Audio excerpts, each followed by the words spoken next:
Greetings of the day, everyone. I, Riddhi Vasu, is privileged to welcome you all into the first children's edition of Orange City Literature Festival, organized by SDR Knowledge Foundation in association with J.H. Raisoni University, powered by Raisoni Group of Institutions. The motive behind the fest is to explore the ways that help students develop emotional intelligence. Exposing children to quality literature can contribute to the creation of responsible, intelligent, successful, and caring individuals. Money and its worth has always been a thought that lingers in a parent's mind. So, introducing the concept of money and explaining their children where it comes from and how to use it wisely has always been a responsibility on the parents' shoulders. So, to elaborate more on this topic, we have with us the speakers of the hour who will talk under the topic of Let's Talk About Piggy Bank to Portfolio by Soneera Sanghvi and Binal Gandhi. So before we begin with the session, let me introduce our speakers.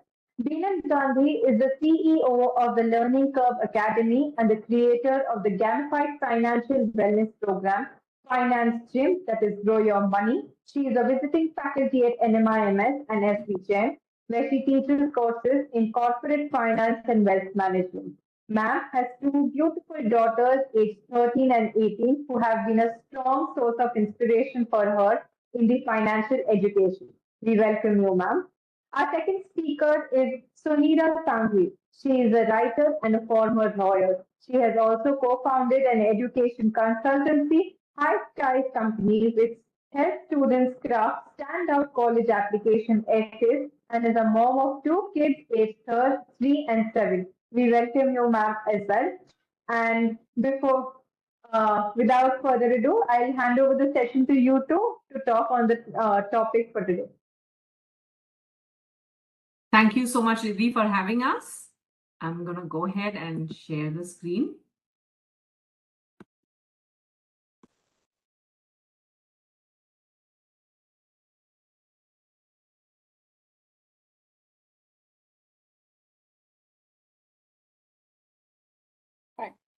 Hello, parents. Thank you so much for listening in and coming here today to hear Binal and me talk about, money and all things related to money when it comes to raising children. So Binal and I are the co-authors of this book called Piggy Bank to Portfolio. It's right here. And the reason we wrote this book is because we wanted to raise financially grounded kids. We wanted kids to know what it is to learn the value of money, to realize where money comes from, how to handle it when they grow up. And as we did research on this topic, we decided that, there were so many parents who asked us the same questions, and we wanted to share this knowledge with them as well. And that's really the root of this book, and as well as the root of this talk, that, we've spoken to therapists, we've spoken to financial experts, we've done a lot of research, and we've tried to summarize all of it as easily and simply as possible to get the message across of how to raise financially grounded kids and how to talk to kids about money. So the first slide that we come to is the most important question, which is why teach your kids about money? Whether we like it or not, money affects every single thing we do. So whether we have a lot of money or a little money, one of the things we stress most often is financial values should not change with financial status. So kids should learn the difference between need and want, or kids should learn the value of money and not to waste money, or not to be irresponsible with money, regardless of how much money they have. And which brings us to the next question, which is what is the right age to start talking to kids about money?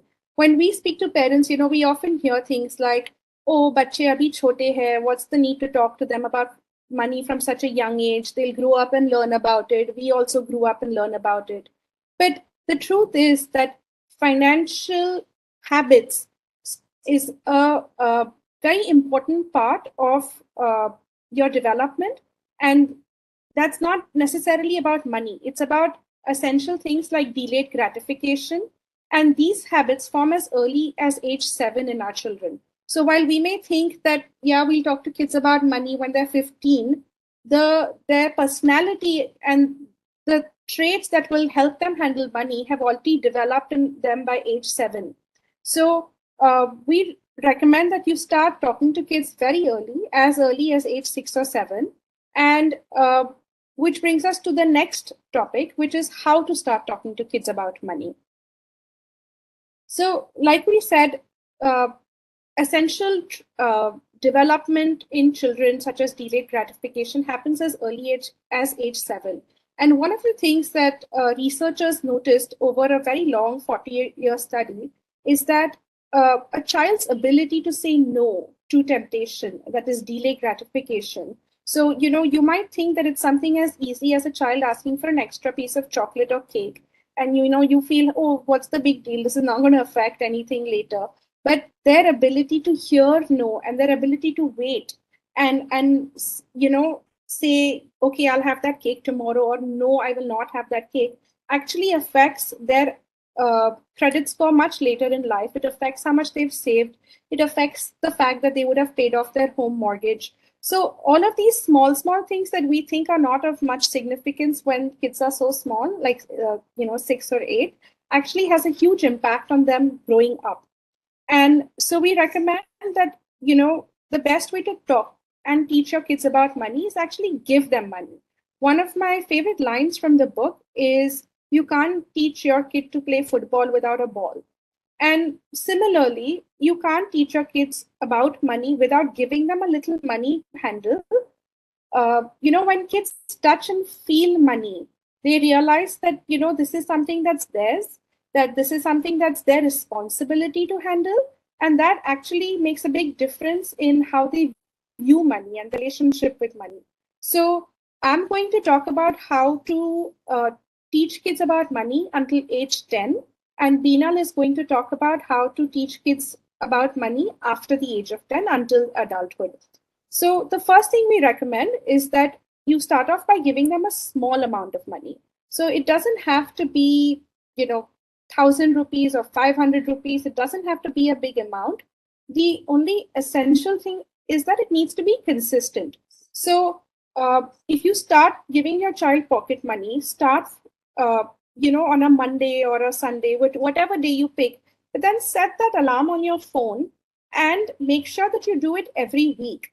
The reason for this is because the kids are still small at age 7. And so something that happens once a month doesn't really register as well as something that happens weekly.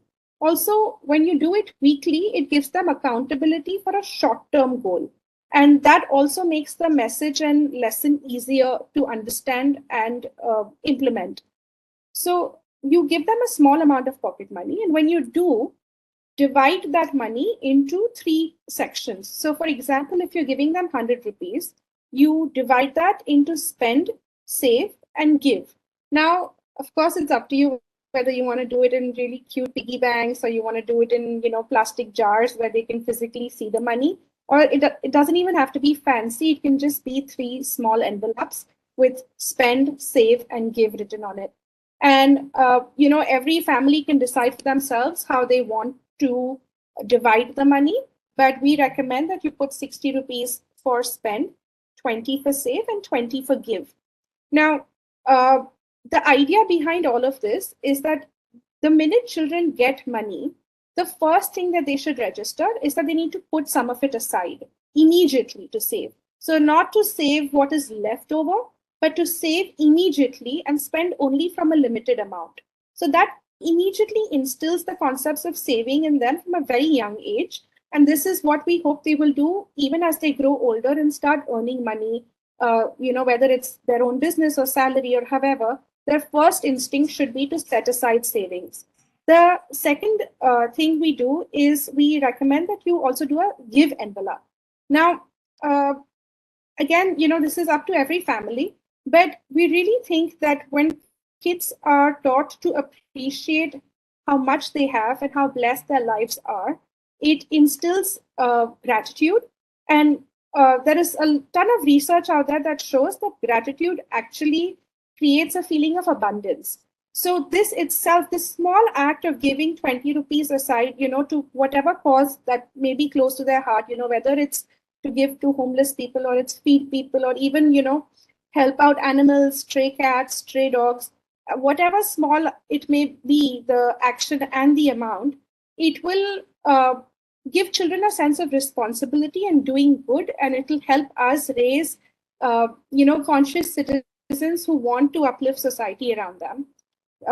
And lastly, it comes to the 60 rupees that you have in spending. So the kids are allowed to spend on whatever, they may want to, whether it's going out with friends or saving up to buy a toy or anything of that sort. But the most important thing in this is that you instill the habit of accounting for that money. So, we say hisab, but when it's 60 rupees, at the end of the week, when they come back to you for, the next installment of 100 rupees, they should have a very clear table or, written hisab for where they have spent that 60 rupees, because that is really essential in getting them to understand where they have spent the money and help them track their spending. The other thing when it comes to spending is to teach our children the difference between need and want. Now, this is a really important thing because we've grown up, without internet, and we've grown up without cell phones, but our kids have not. Our kids are growing up in an age where everything is about instant gratification. So, if they want something, they open Amazon or they open, Swiggy, any food they want, any movie they want, they buy it immediately through digital money. They're not even actually, taking out money from a wallet and spending it. So all of these things, it increases the instant gratification part of their brain, and the idea is to pause that. So if they take a step back every time they want to buy something and just pause for a second and ask themselves, do I need this or do I want this? Then I think that makes a very big difference in how they view their purchases. And the minute they start questioning themselves about that, it will automatically help them reflect on the necessity of the purchase. Then what happens is that when they've differentiated between need and want, they learn to allocate resources first to things that they need. So whether it's books for school or stationery for school, or clothes for that are essential for them. So the money instinctively goes first for need, and then expenses that are wants, like let's say an extra chocolate or a toy, or going out with their friends for coffee. Then those categories go into want. And when children learn to differentiate their expenses between need and want, that will automatically help them as they grow older and they have to handle, bigger expenses in life, such as rent, bills, electricity bills, and so forth. The other thing that we talked about earlier, which was delayed gratification by saying no or saying later. So again, when you differentiate things between need and want, even when the things that you have that are in the want section that maybe you can afford, or maybe you want to have an impulse purchase, teaching kids to delay gratification really helps them develop their own sort of resilience to impulse spending that will affect them later by avoiding credit card debt or making impulsive financial decisions. So it's really important that kids learn to say no, whether it's hearing no from a parent when they want to buy something, or hearing later. So you may buy that toy for your child, maybe a month from now, or maybe a few weeks from now. But the whole idea is to not constantly give something to them the minute they ask for it. So that just hearing that no, and that period of waiting, that pause between ask and receiving, automatically helps instill that concept of delayed gratification. The other point, which is practice gratitude, which we covered when we talked about setting 3 envelopes with spend, save, and give. So again, if they have a give envelope and they're constantly helping others, or even, it doesn't have to be about money. Even if you don't give your child money to set aside to give to others, or, donate somewhere, simple acts of gratitude, such as writing thank you notes, thinking about everyone who helps them. One of my favorite things that I do with my children, for example, is that every night before we go to bed, we talk about the 3 things we were thankful for that day. And, we talk about whether it was a friend who helped them out at school, or, someone who's shared a snack with them in the bus on the way back from school, or whether it was even Dadi who helped him with some artwork. The idea is to think about your day, think about the people who help you, and reflect on that. And all of these things, they are very small things, but they really shape our little ones' personalities as they grow older, and it helps raise more empathetic and sympathetic children who learn to appreciate what they have. And lastly, but most importantly, is role model good financial behavior. And really, we cannot stress this enough. One of my favorite lines from the book is, children will do what you do, not what you say. Because, we can tell our children, no, you don't need 3 pairs of shoes. But if they see 3 pairs of shoes in your, shoe closet, then they're going to think, well, if mom and dad can have it, why can't I? Or, if they see you splurging on things, but then you tell them not to splurge money, then what the lesson that's going to stick is that they're seeing you splurge money. So it's really important to role model good financial behavior and have very honest conversations with your children about the reasons that you are doing the things you are when it comes to financial matters. So, for example, talk to your kids about saving. Tell them that you are saving for something big, whether it's buying a car or whether it's, a big purchase. And let children, even small children, see that mom and dad also save for things, because that really drives home the lesson that we also need to save and we also need to set aside money. And, of course, this also translates into investments and all of that growing older. And Binal will be covering that. So really, these are, our basic points when it comes to talking to kids about money. We've covered as much as we could cover in, 15 minutes that we've written in our book. And I hope it's helpful to you. And I hope, that you enjoyed the talk. And Binal, you want to take over? Sure. Thanks, Soneera. So, one of the parents that we interviewed during the course of the book had a 22-year-old who had been working for about 6 months. And she was very frustrated with her child because, and she told us, she's like, I keep telling her to invest her money, to invest her earnings, but they're just sitting in the bank account. And, my response to the parent was, how did you, when she was growing up as a teenager or even younger than that, did you give her pocket money? Did you expose her to money? Did you talk about money? And the parents said, no, money was pretty much, a closed topic in our household. And we always felt that when kids grew older, that's when the money conversation should be had. The reality is, as I told the parent, that if you haven't exposed your child to money, if you haven't given them enough experience with money, to expect them to suddenly make that a priority and to suddenly go ahead and invest the money that they've earned is a little unfair to them, right?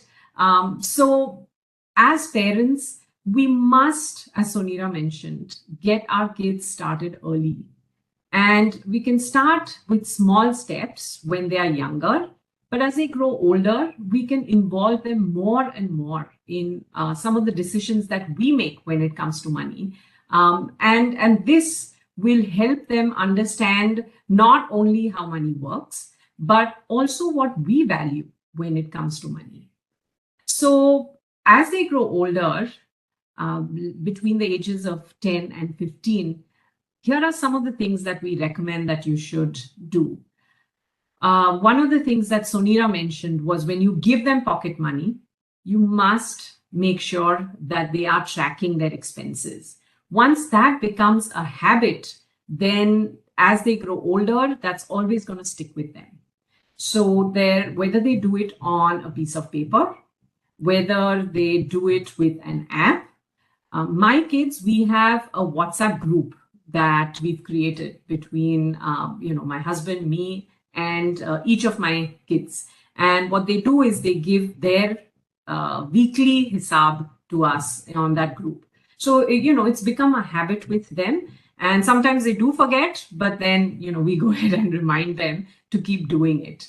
My older one, who's 18 and who's gone to college, now does it fairly regularly. She misses sometimes, but because this has been a habit with her and we've cultivated it for so many years, it does come a lot easier to her as she's become older.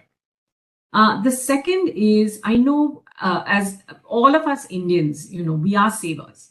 And when we get money, whether it's, money from our grandparents or whether it's Diwali money, as parents, we do tell our kids to save, right? But we must also teach them the right way of saving. And one of that, the first thing to do is really to pay yourself first, as we say. So, and what does that mean? It means when you get some money, whether it's your earnings or whether it's money, like I said, from a grandparent, what you should do is decide how much you want to set aside as savings ahead of time. And once you've set your savings aside, then you can go ahead and spend the rest of your money. And as they grow older, it's a good idea to set some saving goals for them. So maybe if they want a new game, maybe what you could do is tell them that, they'll get the game once they save some amount of money and contribute towards the game. So maybe you could pay for half the game and they could pay for the other half. This has many, many advantages. One of them being that they learn how to set goals and how to achieve them. And it also, as Soneera mentioned, delays gratification. They're not getting the game that they want immediately, but they have to wait till they save up for at least a part of it. A very important thing, and all kids go through this, is peer pressure. And so it's very important for us to keep talking to them about peer pressure, about the impact of social media, about the impact of advertising on us, on kids. And there's a lot of research out there that shows that when all these messages which point to materialism, which are there in advertising or in social media, when kids pay a lot of attention to this, it impacts their well-being.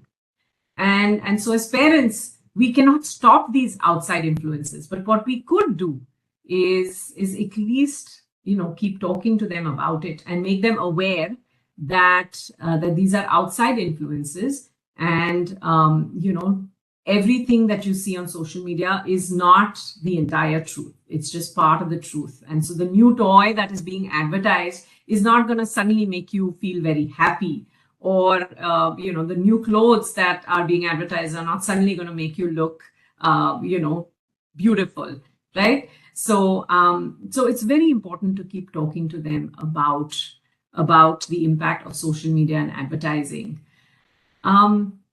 Another key aspect of money is investing. And most people start investing after they start earning, and that too much after they start earning. And I know Soneera's story is very similar to mine. When both of us started earning, we were very much focused on our careers. And it's only much later on in life that we started, focusing on investing the money that we had earned. And so it's very important to expose our kids to the world of investing. And how do you do that with young kids? The first step is really to just do it through games. So it's games like Monopoly and the game of life. There are lots of really important lessons that they teach you, and it's a fun way for kids to learn. So in our book, we outline the various lessons that the game of Monopoly teaches you when it comes to investing. So that's a good place for kids to get exposed to the world of investing.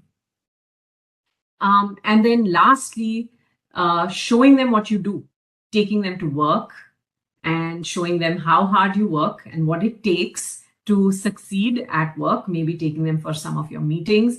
That's a very important part of exposing them to the world of work, and so that they understand, what it takes to have a good work ethic, and also it helps them understand what you do when you go at work. And lastly, as Soneera mentioned, giving is really important, and it not only helps kids understand how privileged they are, but it also helps them,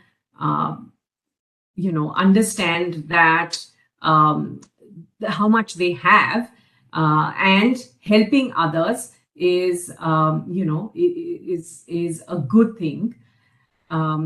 So moving on, as they grow older,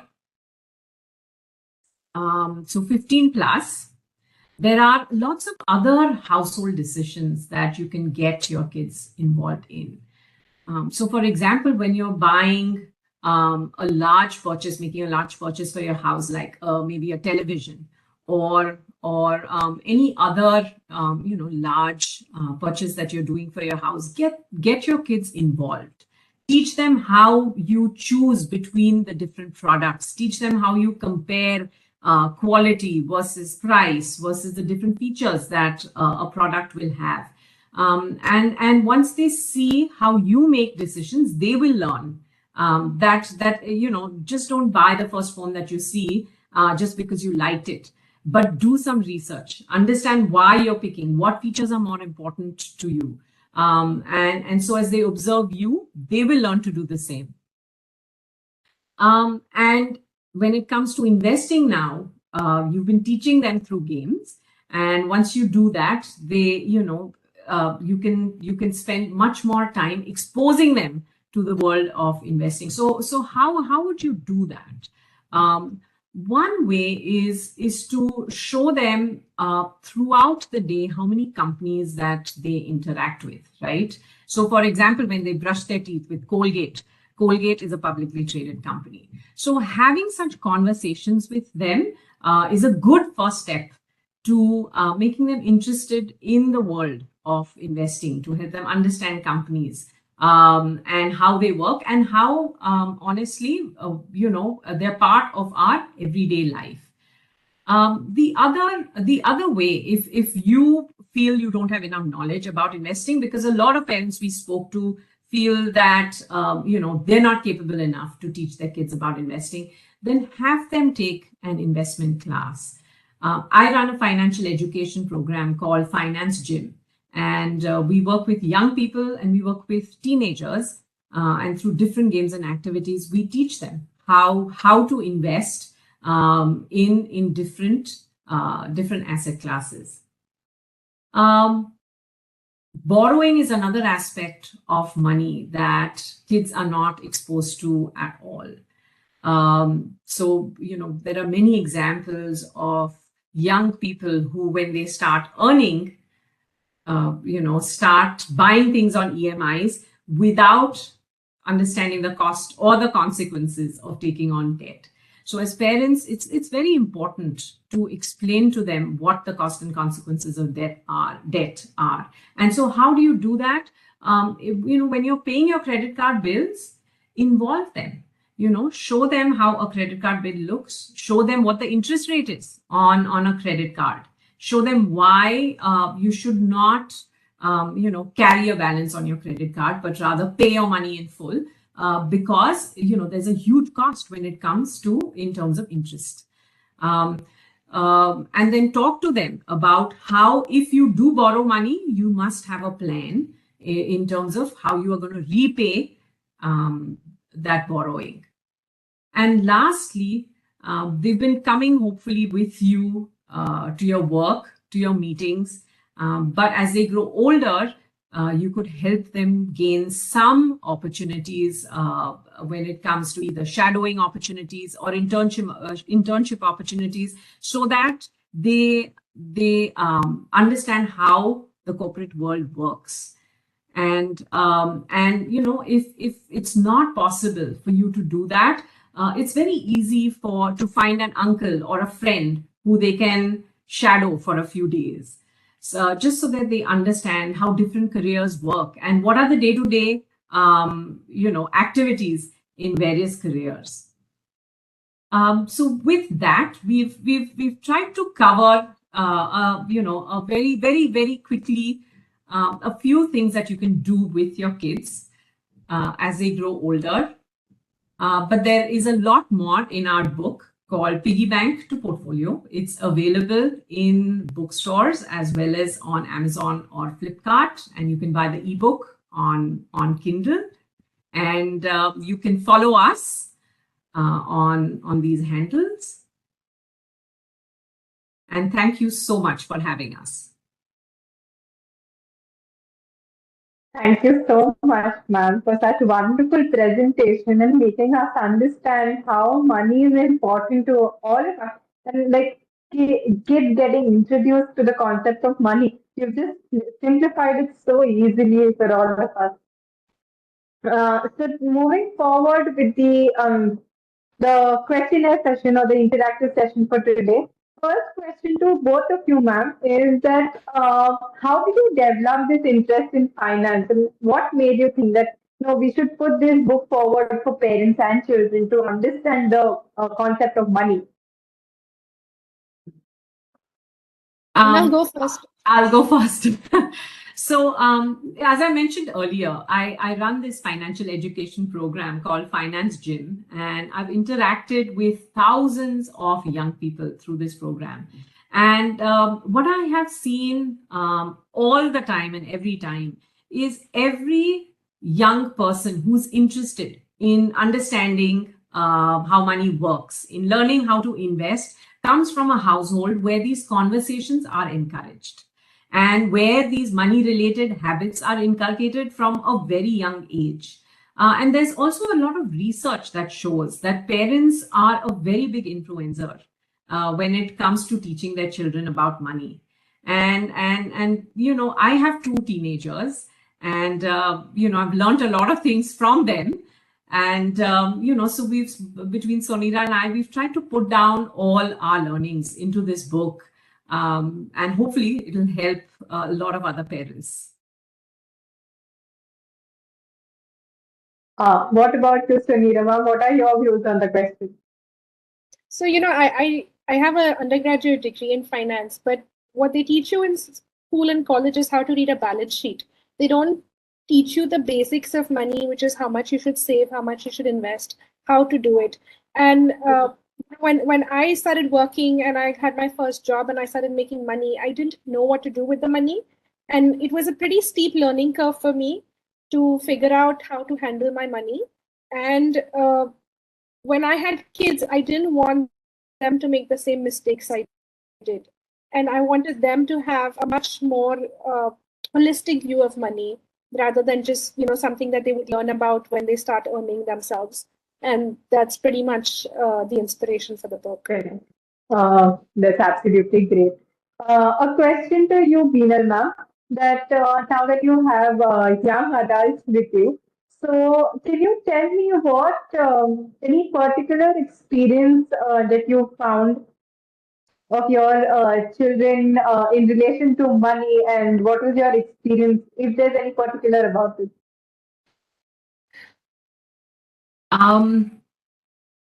So let's see.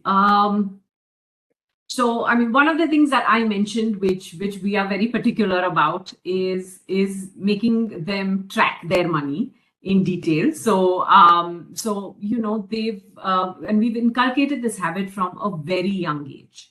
So, we've given them some money to handle, and they learn to keep track of it. And we've stayed with that.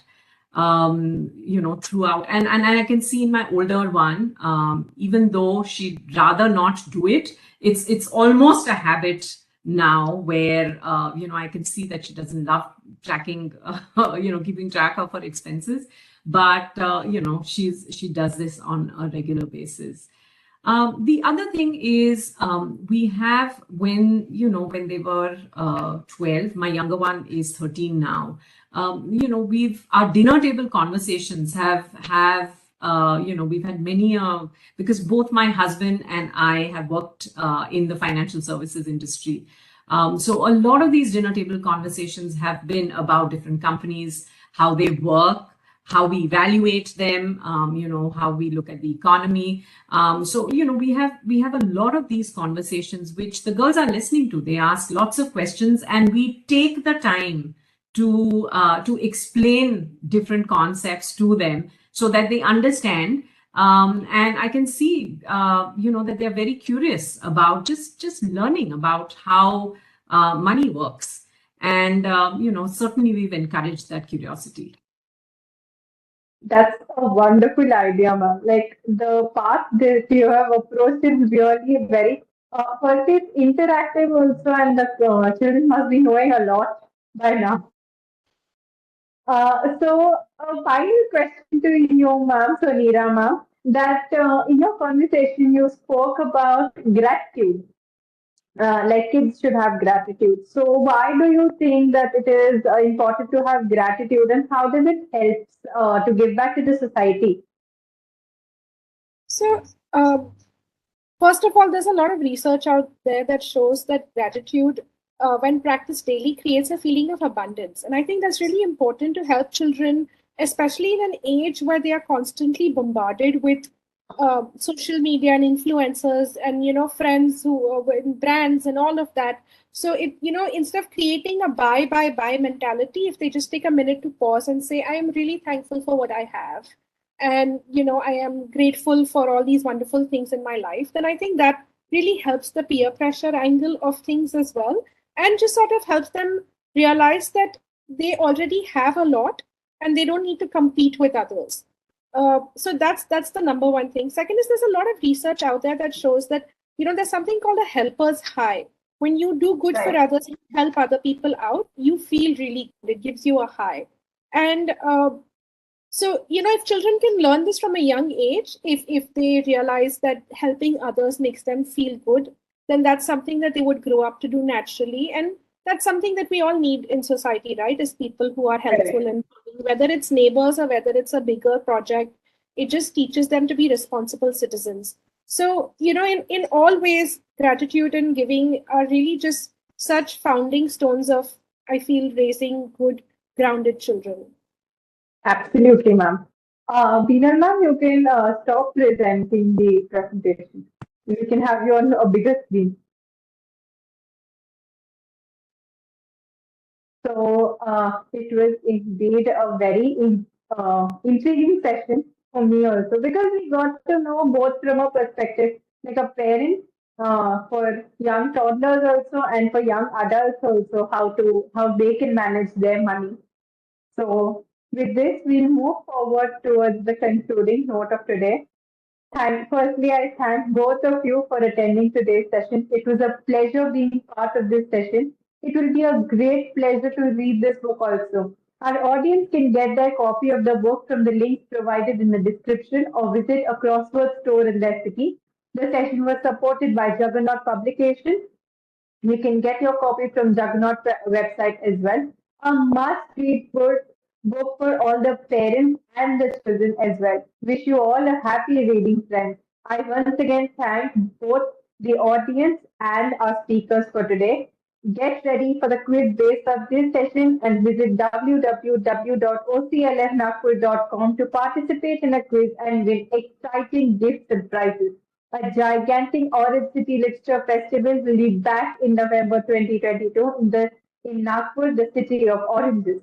Get ready for the physical fest in the coming winter, attending awesome sessions and interacting with your favorite authors.